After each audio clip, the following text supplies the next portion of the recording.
Good morning to all the dear students. Today I am going to teach you history of class 8th. Chapter number 5, The Revolt of 1857.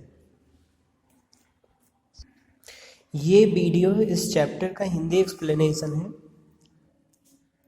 1856 ये समय वह था जब प्लासी के युद्ध के 100 साल पूरे हो गए थे लगभग। और ब्रिटिशर्स की जो पॉलिसी थी वो काफ़ी ऑपरेसिव हो चुकी थी, यानी काफ़ी लोग परेशान हो गए थे।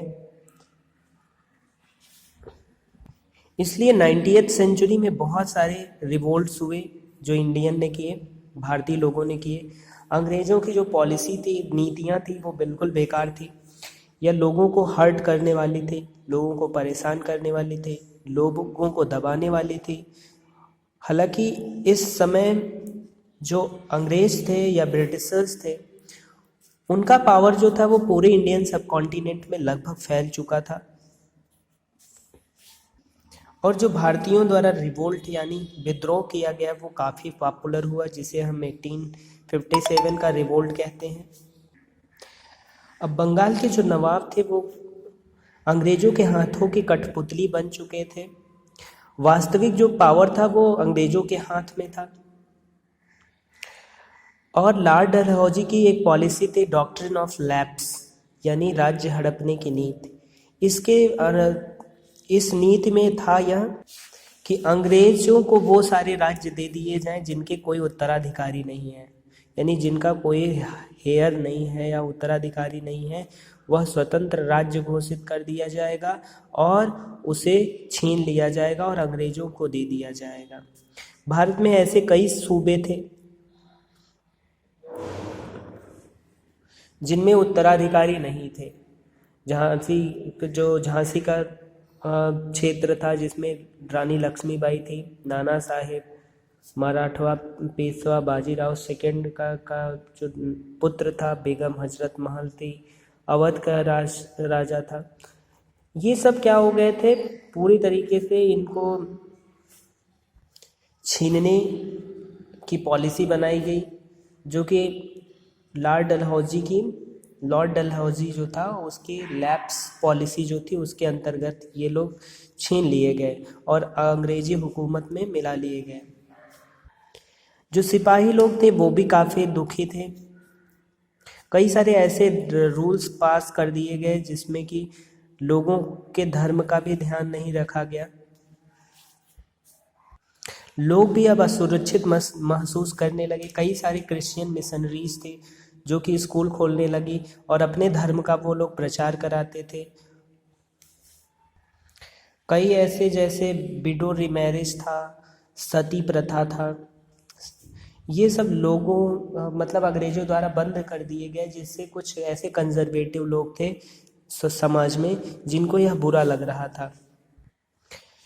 किसान इससे कैसे असंतुष्ट थे।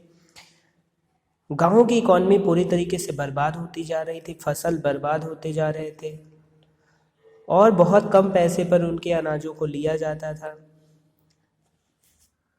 किसानों को जमींदारों से पैसा लेना पड़ता था और उन्हें भारी भरकम कर देना पड़ता था, ब्याज देना पड़ता था, जिससे उनके जीवन पर काफ़ी प्रभाव पड़ा और वह विद्रोह की ओर बढ़े। इस रिवोल्ट के कॉजेज़ क्या थे, कारण क्या थे? ये पहला चैलेंज जो था ब्रिटिशर्स के लिए, या ब्रिटिशर्स को चैलेंज करने वाला ये पहला रिवोल्ट था जो काफ़ी पॉपुलर हुआ। लोग काफ़ी अंग्रेज़ों से दुखी थे, उनकी पॉलिसीज से बहुत ही ज़्यादा क्रुद्ध थे। भारतीय इतिहासकारों द्वारा कई सारे कारण बताए गए, जैसे इकोनॉमिक कारण। पहला इकोनॉमिक कारण क्या था इस रिवोल्ट का? कंपनी द्वारा नए टैक्स के रूल लगाए, नियम बनाए गए, जिससे सभी लोगों पर प्रभाव पड़ा, सोसाइटी के सभी सेक्शन पर प्रभाव पड़ा। हाई रेवेन्यू का डिमांड ये लोग करते थे, यानी ज़्यादा से ज़्यादा कर वसूला जाता था और जो भी चीज़ें खरीदी जाती थी सामान भी लोग खरीदते थे या किसान खरीदते थे, वो बहुत ही ज़्यादा हैवी प्राइस पर दिया जाता था, जिससे ये भी एक रिवोल्ट का एक कारण था। पॉलिटिकल काज क्या था या राजनीतिक कारण क्या था? अंग्रेज़ों की पॉलिसी जो थी वो बहुत ही बेकार थी।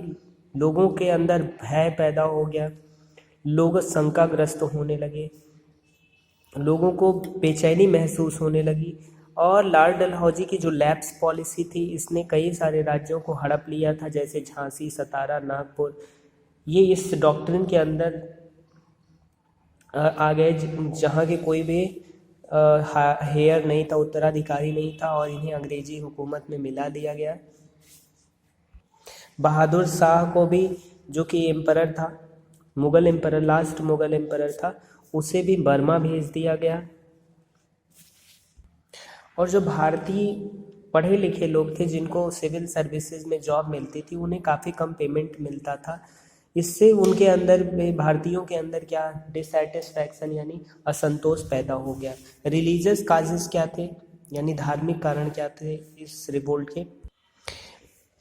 अंग्रेज जो थे कई सारी मिशनरीज के थ्रू क्रिश्चियन धर्म को इनकरेज कर रहे थे, जबकि भारतीय धर्म को वो नष्ट करना चाहते थे, भारतीय संस्कृति को वो नष्ट करना चाहते थे। सोशल काजेस क्या थे, सामाजिक कारण? कई सारे सामाजिक कारण भी थे, जैसे सती प्रथा था, इसको बंद कर दिया गया। औरतों का फिर से पुनर्विवाह, हालांकि उस समय ये क्या था, मतलब आज भी अगर हम देखें तो ये एक उनके द्वारा एक अच्छा इनिशिएटिव था, लेकिन लोगों के अंदर ये भय फैलने लगा कि कहीं ना कहीं वह हमारे सोसाइटी को बर्बाद कर रहे हैं। और उस टाइम पे औरतों की शिक्षा भी वर्जित थी, जिसको भी वो प्रमोट कर रहे थे, अंग्रेज प्रमोट कर रहे थे, लेकिन लोग जो कंजर्वेटिव लोग थे वो क्या थे, अंग्रेजों के खिलाफ खड़े हो गए। मिलिट्री काजेस क्या थे, सैनिक कारण क्या थे, या सैनिक कारण क्या थे, उसको देखते हैं।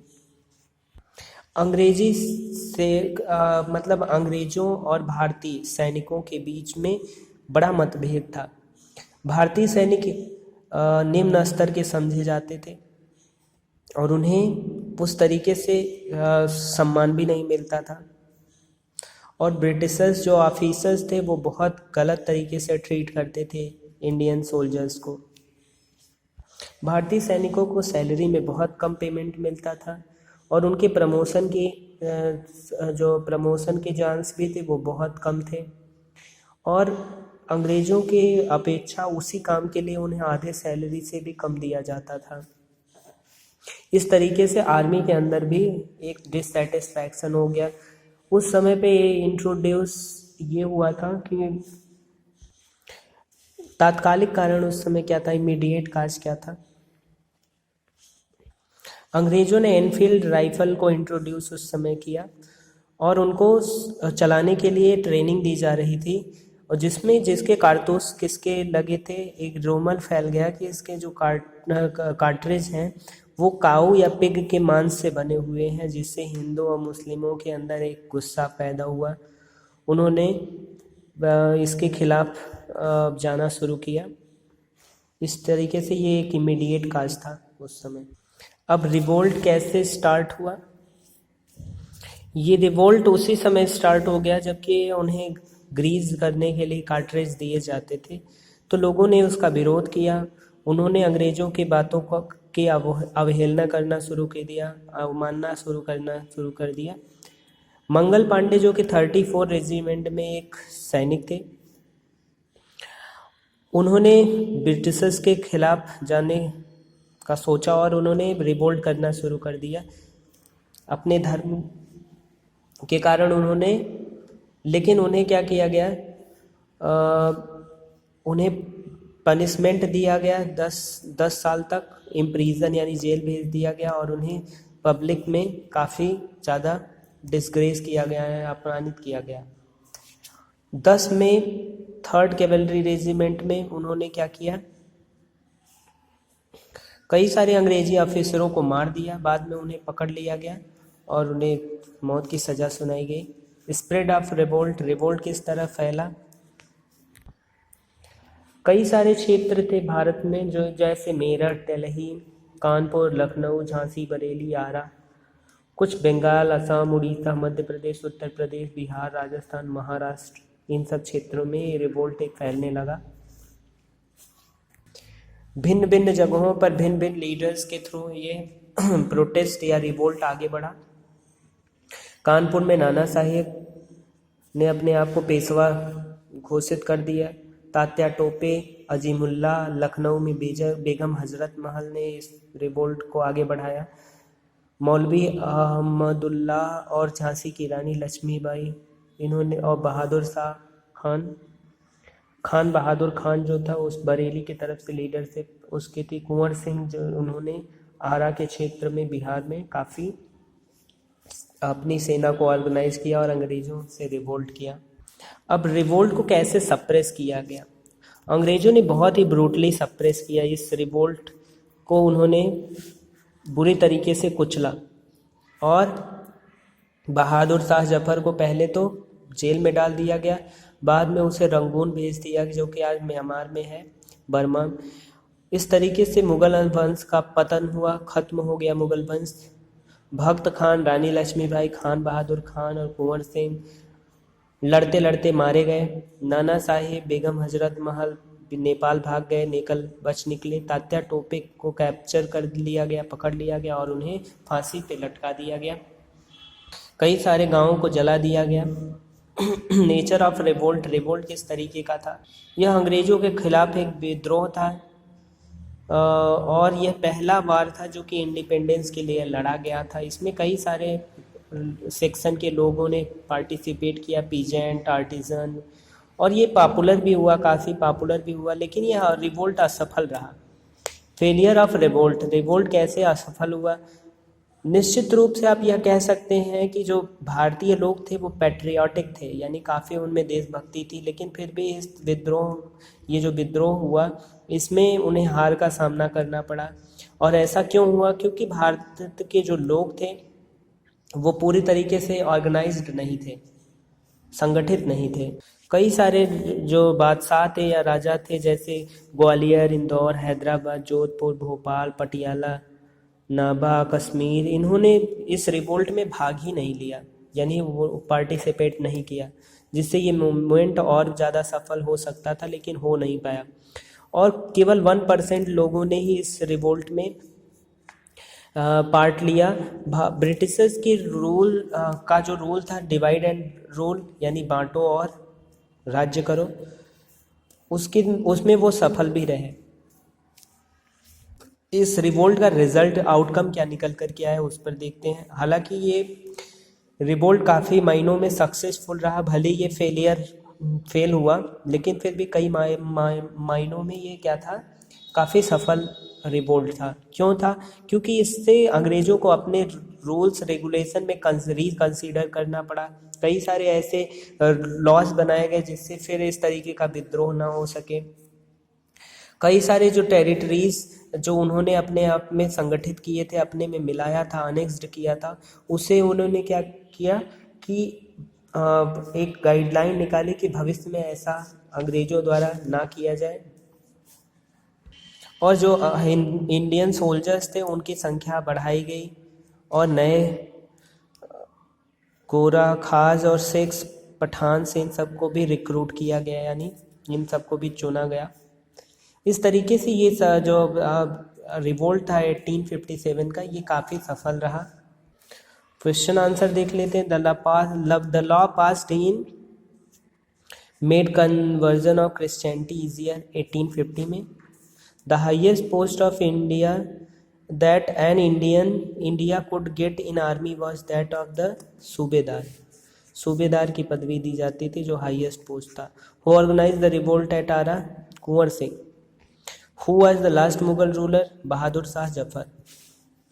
The introduction of this was viewed with suspicion. ये है Enfield Rifles. This was the center of revolt. Lucknow. These remained loyal to British and actively supported Gorkhas. The ruler of this place did not join the revolt. Nabha.